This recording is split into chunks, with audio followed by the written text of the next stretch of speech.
Francesku është ndarë nga jeta në moshën 88 vjeçare, ka njoftuar Vatikani.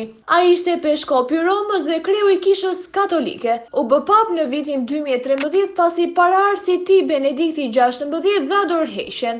Vitet e fundit papat e tij u shënuan nga disa hyrje dalje në spital dhe shqetësime për shëndetin e tij. Më 14 shkurt papa u shtrua në spital për trajtimin e bronkitit. Në ditët në vijim Vatikani tha se ai ishte diagnostikuar me pneumoni të dyfisht dhe sa i kishte bërë transfuzion gjaku pasi analizat zbuluan se kishte nivele të ulta të trombocideve, çka shoqërohet me anemi. Më 22 shkurt Vatikani tha se papa ishte në gjendje kritike pas një krize të frymëmarrjes. Ai qëndroi në spital për pjesën tjetër të muajit me mjekët që thanë se gjendja e tij mbetej komplekse. Më 6 mars zëri i tij u dëgjua për herë të parë që kur u shtrua në spital në një mesazh audio në të cilën ai falenderoi besimtarët. Ndërsa të dielën ai përshëndeti turmat në meshën e Pashkëve.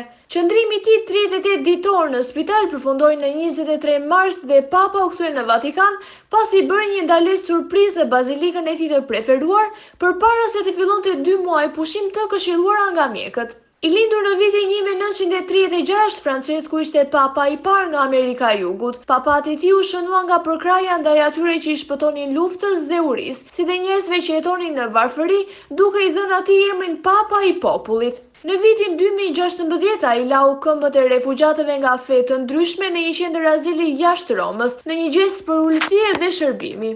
Ai gjithashtu bëri të njohura pikpamjet e tij për një gamë të gjerë çështjesh, nga ndryshimet klimatike te babarazia e pasurisë dhe roli i grave në kishën katolike. Pranimi i tij komunitetit LGBTQ ishte i paprecedent. Megjithatë, në prill të vitit 2024 ai përsëriti kundërshtimin e vendosur të Vatikanit ndaj ndryshimit të gjinisë, abortit dhe eutanazisë.